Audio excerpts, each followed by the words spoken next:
Minha irmã desmaiou de sua dor crônica bem quando anunciei minha promoção. Parte 1. Antes de continuar a história, nos digam nos comentários de qual cidade vocês estão assistindo. Não se esqueçam de se inscrever no canal e deixar o like no vídeo.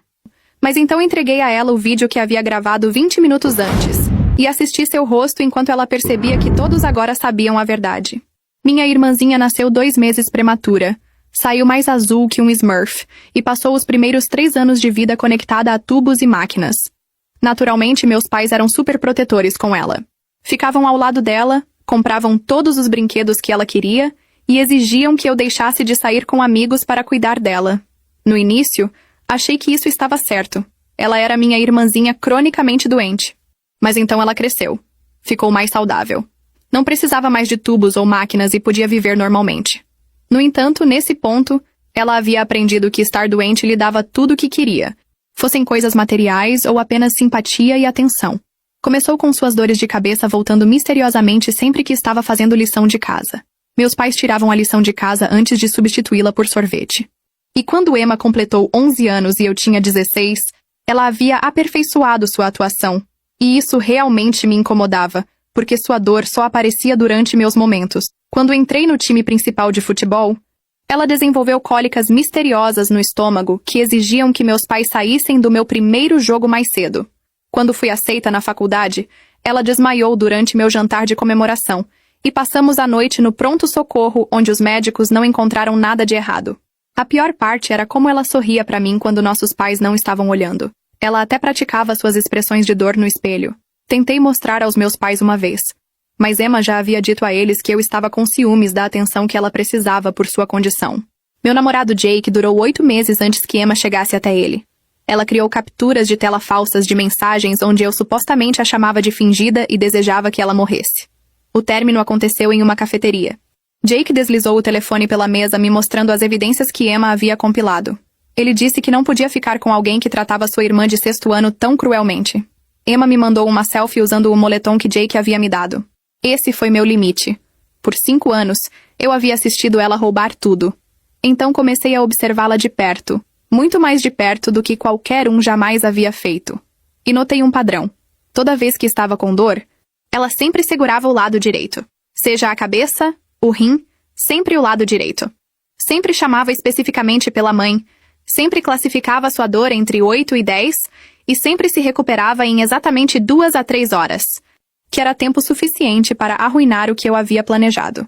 Uma vez que soube disso, desenvolvi meu plano. E no domingo passado, deu certo melhor do que eu jamais poderia ter esperado. Estávamos tendo nosso jantar familiar mensal com todas as tias, tios e primos. 20 minutos antes do jantar, subi ao banheiro onde gravei um vídeo. Expliquei no vídeo que estava prestes a fazer um anúncio falso sobre ser promovida no trabalho. Neste vídeo, previ exatamente como Emma reagiria. Disse que ela esperaria os aplausos morrerem, então seguraria o lado direito e choraria pela mãe. Ela classificaria sua dor como 8, 9 ou 10. Precisaria se deitar imediatamente, e pediria à mãe para levá-la ao hospital se a dor não melhorasse em 20 minutos. No jantar, me levantei e bati no copo. Chamei a atenção de todos, então anunciei que havia acabado de ser promovida com um grande aumento. Todos aplaudiram e me parabenizaram. Tios batendo nas minhas costas, primos me abraçando, minha mãe com lágrimas de orgulho nos olhos. O som dos aplausos ecoou pela sala de jantar, misturado com parabéns e piadas sobre como eu finalmente poderia pagar minhas próprias contas. Tio Roberto fez uma piada sobre eu me tornar a sobrinha rica da família, enquanto a vovó já estava planejando em voz alta como eu poderia ajudar com seus remédios. Mantive o sorriso no rosto, acenando e agradecendo a todos.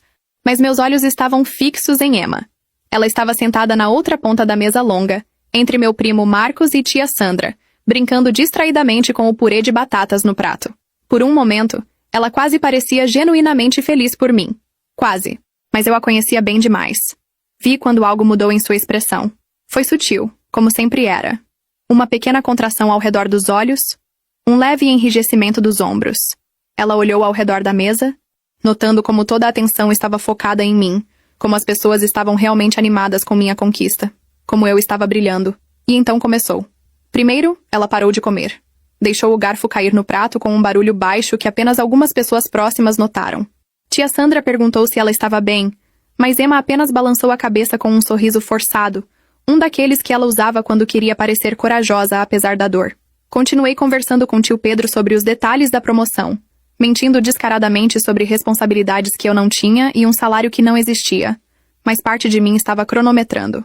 3, 2, 1. Como um relógio suíço, ela levou a mão ao lado direito do abdômen.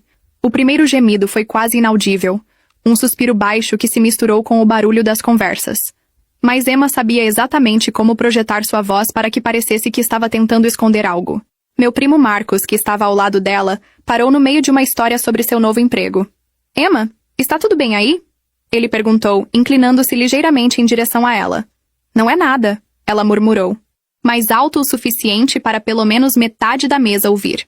Sua voz tinha aquele tom específico, corajoso, mas com um toque de vulnerabilidade que sempre derretia o coração das pessoas. Só uma dorzinha. E assim começou o show que eu havia assistido tantas vezes antes. Tia Sandra imediatamente se virou completamente para Emma, esquecendo a conversa que estava tendo com o vovô sobre política. Que tipo de dor, querida? Onde dói? Emma se curvou ligeiramente na cadeira. Uma performance perfeita calculada ao milímetro. Não muito dramática. Isso pareceria falso. Apenas o suficiente para mostrar desconforto real. É aqui no lado direito, ela disse pressionando a mão contra o lado do corpo. Veio do nada. Assisti a mudança acontecer em tempo real. As conversas começaram a diminuir de volume. Os olhares gradualmente se voltaram para Emma. Minha promoção, que minutos atrás era o centro das atenções, começou a desaparecer no segundo plano, substituída pela preocupação familiar automática que sempre cercava minha irmã. Mamãe, que estava ao meu lado rindo de uma história que tio Carlos estava contando, de repente parou no meio da risada. Aquela expressão que eu conhecia tão bem começou a tomar conta de seu rosto. O pânico maternal que Emma sabia como invocar com precisão cirúrgica. Emma. O que aconteceu? Meu amor? Mamãe já estava meio levantada da cadeira, o guardanapo caindo no chão. Emma levantou os olhos para ela. Sempre para a mãe primeiro, nunca para o pai. Eu havia notado esse padrão anos atrás. Mãe, está doendo bastante. Ela sussurrou, sua voz tremendo na quantidade certa. Não de mais, não de menos. O suficiente para soar genuíno, mas não tanto que parecesse teatral. Papai, como sempre, entrou no modo de resolução de problemas. Que tipo de dor? Cólica, queimação, pontada? É uma dor surda. Emma respondeu, fechando os olhos como se estivesse se concentrando para descrevê-la. Mas bem forte. E está piorando. Vovó se benzeu. Tio Roberto franziu a testa com preocupação. Prima Carla já estava perguntando se alguém tinha... Curta, comente, siga e compartilhe o perfil para a próxima parte.